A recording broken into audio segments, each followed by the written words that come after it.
રાજકોટના university road પર ફરીથી ખૂની ખેલ ખેલાયો છે। ઋષિકેશ સોસાયટીમાં ચોલાબેન પટેલ નામના નર્સની હત્યા કરી દેવામાં આવી। ફોરેન્સિક સેન્ટર પાછળ રહેતા ચોલાબેન પટેલની હત્યા કરાઈ। પાડોશી કાનજી વાજા નામના શખ્સે હત્યા કરી હોવાનો ખુલાસો થયો છે। સામાન્ય બોલાચાલીમાં આરોપીએ નર્સ પર આ જીવલેણ હુમલો કર્યો હતો। આરોપી કાનજી વાજાએ હુમલો કરતા ઇજાગ્રસ્ત નર્સનું મોત થયું છે। પોલીસે હત્યારા કાનજી વાજાની ગણતરીના સમયમાં ધરપકડ કરી છે। મૃતક રાજકોટની કેન્સર હોસ્પિટલમાં નર્સ તરીકે ફરજ બજાવતા હતા। 2 મહિના પહેલા જ મૃતક નર્સ રાજકોટમાં રહેવા માટે આવ્યા હતા। સંવાદદાતા ભાવેશ વધુ વિગતો સાથે લાઈવ જોડાયા છે। ભાવેશ, જે પ્રકારે હવે રાજકોટમાં કાયદા અને વ્યવસ્થાની સ્થિતિ કથળી હોય, કારણ કે વારંવાર અહીંયા ખૂની ખેલની હત્યાની ઘટનાઓ છે તે સામે આવી રહી છે। વધુ એક આવી ઘટના સામે આવી છે અને હવે આ ઘટનાને લઈને ખુલાસાઓ થઈ રહ્યા છે। ભાવેશ,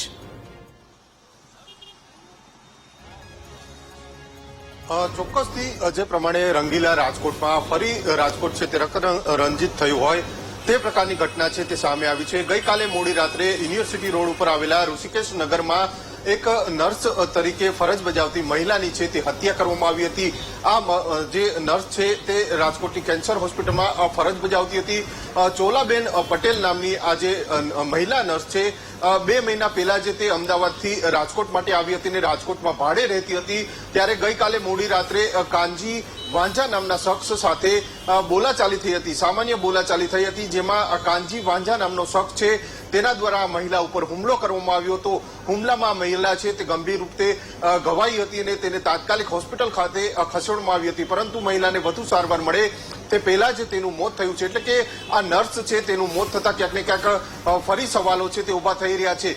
સામાન્ય બોલાચાલીમાં એક મહિલા નર્સની હત્યા કરવામાં આવી છે, ત્યારે ક્યાંક ને ક્યાંક જે પોલીસ અને કાયદો વ્યવસ્થાની સ્થિતિ છે તે કથળી હોય તે પ્રકારની ઘટનાઓ છે તે જોવા મળી રહી છે। હાલ તો આ જે મૃતકો છે તેના પરિવારજનો છે તે આ મહિલાનો મૃતદેહ છે, મહિલા નર્સ છે તેનો મૃતદેહ છે તે લઈને અમદાવાદ ખાતે પહોંચ્યો છે। અમદાવાદ પોતાના વતન ખાતે પહોંચ્યો છે, પરંતુ રાજકોટમાં 2 મહિના પહેલા જ ભાડે રહેવા માટે આવેલી મહિલાની સામાન્ય બાબતમાં હત્યા કરવામાં આવી છે, તેને લઈને ક્યાંક ને ક્યાંક સવાલો છે તે ઉભા થઈ રહ્યા છે। પોલીસ દ્વારા જે આ કાનજી વાંઝા નામનો જે આરોપી છે, પાડોશી આરોપી છે, તેની અટકાયત કરવામાં આવી છે અને ટૂંક જ સમયમાં આખી ઘટના શું હતી તે આખો સામે આવશે। પરંતુ સામાન્ય બોલાચાલી થઈ હતી અને બોલાચાલીમાં જ મોડી રાત્રે આ પ્રકારની મહિલા નર્સની હત્યા કરવામાં આવી છે, તેને લઈને ફરી એક વખત જે સવાલો છે તે ઉભા થઈ રહ્યા છે। અગાઉ પણ રાજકોટમાં જે કાયદો અને વ્યવસ્થાની સ્થિતિ ઉપર સવાલો છે તે ઉભા થઈ રહ્યા છે।